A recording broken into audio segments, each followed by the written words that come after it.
Doy ahora la palabra a la excelentísima señora Melanie Joly, ministra de Relaciones Exteriores del Canadá.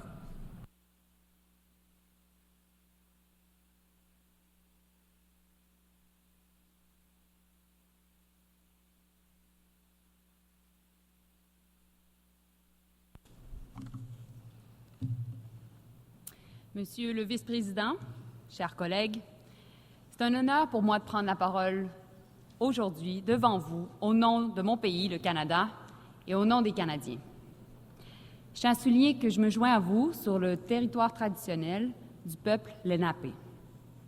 Cette reconnaissance est importante car aujourd'hui au Canada, nous marquons la Journée nationale de la vérité et de la réconciliation, au cours de laquelle nous reconnaissons et commémorons les peuples autochtones qui nous ont précédés et qui continuent d'y vivre. Nous reconnaissons la douleur causée par des décennies d'abus, de négligence et de racisme. Et c'est aussi l'occasion pour nous de nous engager à faire mieux et à réparer les erreurs du passé afin d'aller de l'avant ensemble. Ours is a country based on the rights and freedoms that are enshrined in our constitutional charter. A core reason Canada is a prosperous society is that beyond offering the freedom to pursue a better life for you and your family, it is also a way for us to provide freedom from the barriers that prevent you from enjoying a better life. Freedom from fear, violence, intimidation, and discrimination. Freedoms that foster a sense of inclusivity and belonging. Freedom that protects the vulnerable and builds stronger communities. Far too often, though, some of the loudest voices claiming to speak for freedom are the ones trying to redefine that word for their own purposes.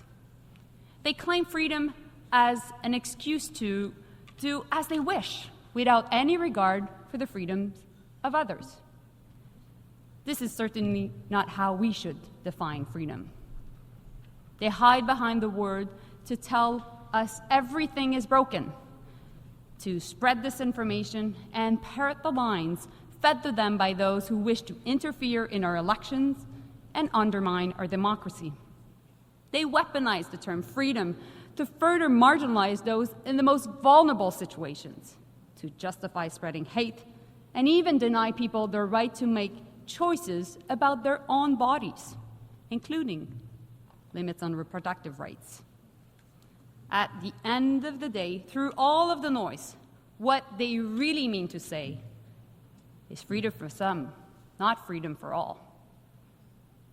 Often, the people who claim to speak for freedom are the same people who want the government to decide who people can love, who they are, or even what they can wear. We see it in our country. We see it around the world. At the international level, we see it when groups or countries declare that international law doesn't apply to them. In Afghanistan, we see it taken to its extreme as the Taliban continue to impose inhumane rules against women and girls, banning them from being in public so they are invisible, robbing young girls of the fundamental right to an education. How is that respecting human dignity? How is that protecting the best interests of their people? They need to be held accountable. Last week, Canada joined Australia, Germany, and the Netherlands with the support from 22 other countries to take steps to hold Afghanistan accountable under the Convention on the Elimination of All Forms of Discrimination Against Women. The Taliban cannot make international law disappear through simple decrees. Canada is a country that values freedom from oppression, not the freedom to others. There should be nothing controversial about protecting human rights, including the dignity of all men and all women alike. On Haiti, the world cannot sit idly by as people suffer. La violence des gangs et la corruption incontrôlée en Haïti ont créé une situation catastrophique pour la population, plongée dans une insécurité profonde où des civils tombent sous les balles et des enfants meurent de faim. Le Canada maintient depuis toujours que la crise doit être solutionnée par et pour les Haïtiens. À ce titre, le Conseil présidentiel de transition et le gouvernement de transition s'efforcent à rétablir l'ordre, mais ils ne peuvent y arriver seuls. Le peuple haïtien a besoin d'une mission multinationale de soutien à la sécurité qui travaille conjointement avec la police nationale d'Haïti, non seulement pour aider celle-ci à rétablir l'ordre, mais également pour subvenir aux besoins de la population. Voilà pourquoi le Canada a investi plus de 200 millions de dollars pour la soutenir, et donc le Canada fait sa part. Nous devons démontrer au peuple haïtien que nous n'allons pas les abandonner. Le Conseil de sécurité des Nations unies doit être clair à cet effet et je le remercie pour sa décision plus tôt aujourd'hui. Je tiens aussi à remercier la CARICOM et le Kenya pour le rôle essentiel qu'ils jouent dans la réponse à cette crise. Ensemble, nous pouvons parvenir à une paix et à une stabilité durable en Haïti. Mr. President, what is happening in the Middle East is an unspeakable tragedy. Thousands have been killed in Israel, in Gaza, and in Lebanon, including many Canadians. This is a senseless war that goes against the dignity of human beings. The suffering on all sides must end.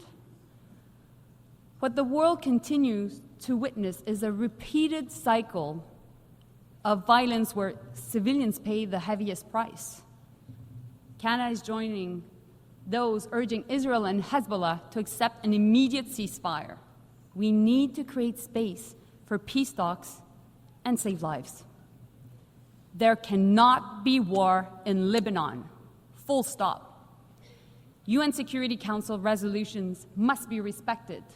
Families in southern Lebanon and families in northern Israel must be able to safely return to their homes. We have and always will insist that civilians be protected wherever they're from. Next week marks 1 year since the terrorist attacks by Hamas against Israel.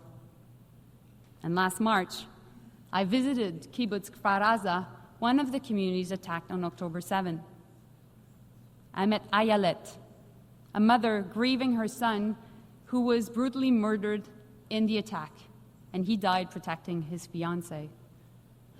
Ayelet recounted the terror of that day, the search for loved ones in burned homes. As she spoke about the horrors of October 7th, we heard the bombs as they landed in Gaza nearby and felt the ground shudder.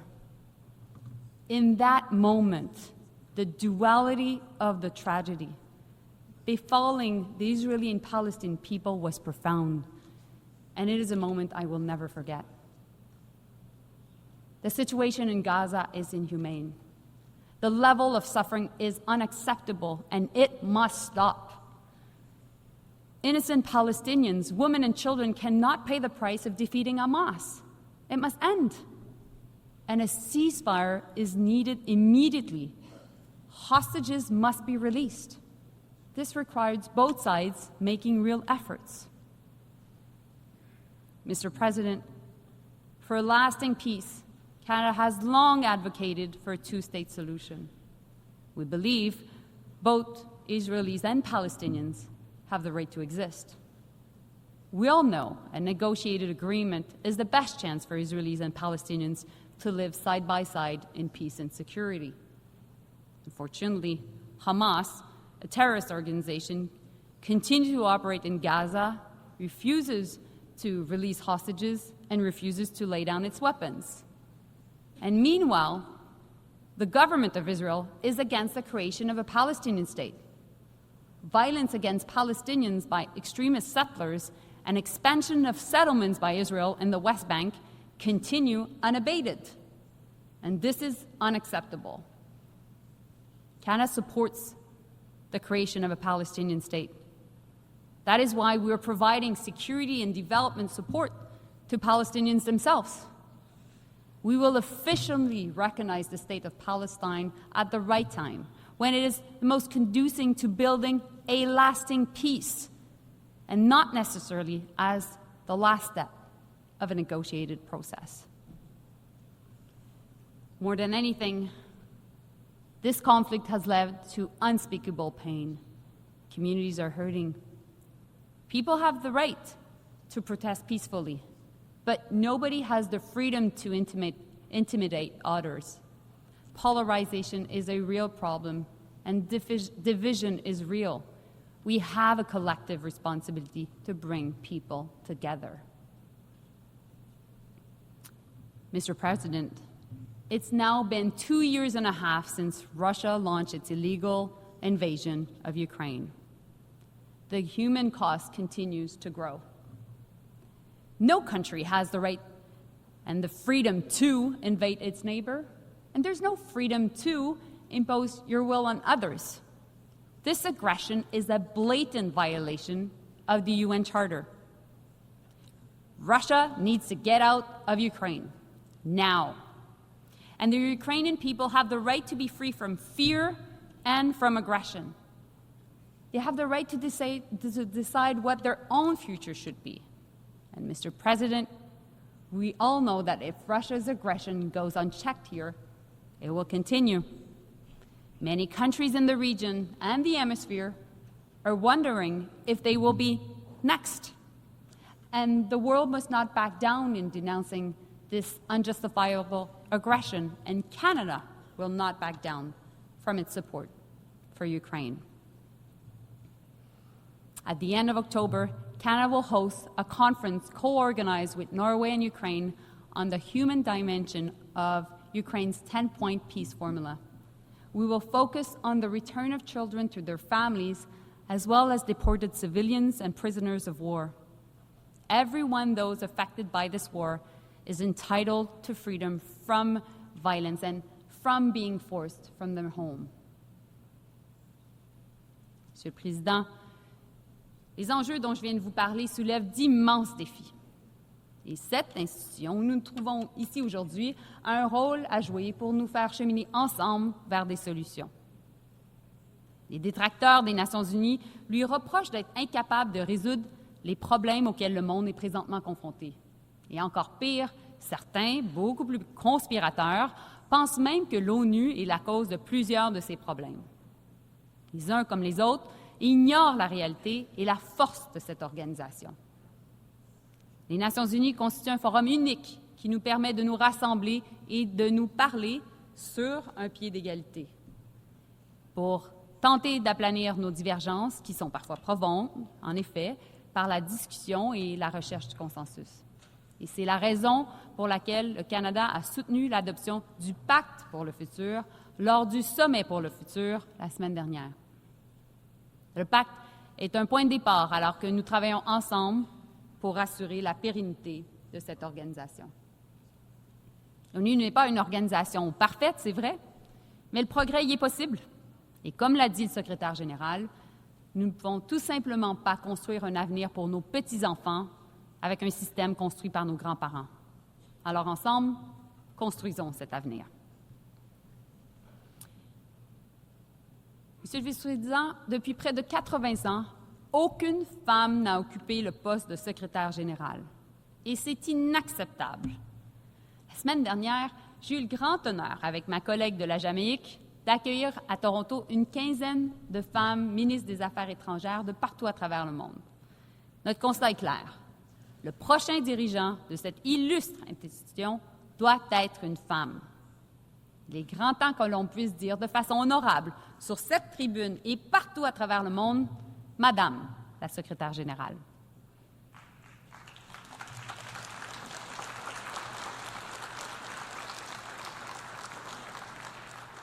Et je dirais la même chose pour le poste de l'Assemblée générale.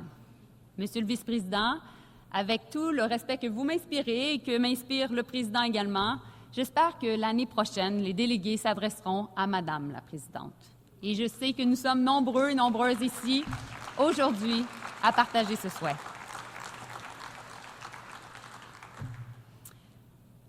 Monsieur le Président, laissez-moi vous parler de ma mère.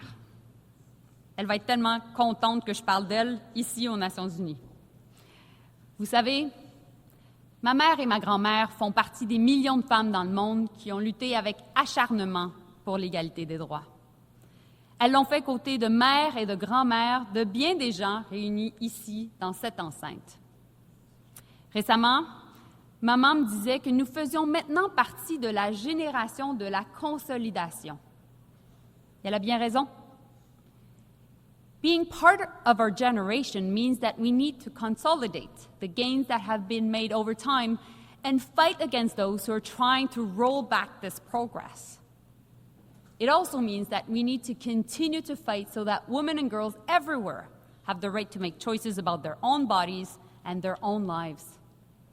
We see the difference this gap in freedoms creates. When women are robbed of the right to decide when to have children, they lose out on education and job opportunities. And when women don't have access to safe abortions, their lives are put at risk. And when women are denied access to safe contraception and fertility treatment, they lose the power to make choices that have the most profound impacts on their lives. Attacks on sexual and reproductive health rights are an attack on equality rights, and they're an affront to basic dignity. Nous devons toujours avoir le droit de choisir pour nous-mêmes. Nous devons avoir le droit de choisir pour nous-mêmes parce que nous devons être capables de décider quel moyen de contraception utiliser, le choix d'avoir recours à l'avortement ou encore à la procréation assistée. Nous, les femmes, avons le droit d'être égales en tout, en éducation, en emploi et en toute autre opportunité. Nous sommes femmes et fières de l'être, et jamais nous ne pouvons reculer. Ensemble, nous devons continuer d'avancer pour nos sœurs, nos filles et nos petites filles.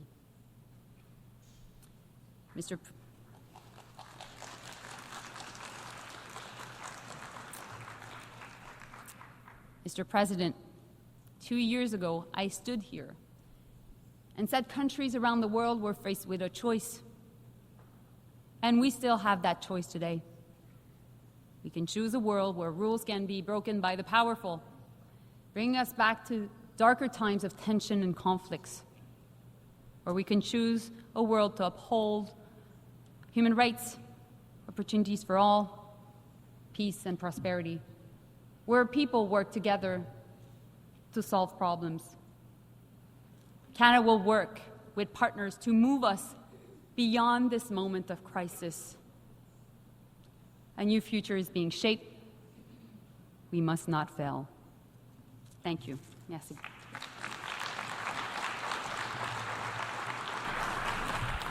Muchas gracias a la ministra de Relaciones Exteriores del Canadá. Y ofrezco ahora la palabra al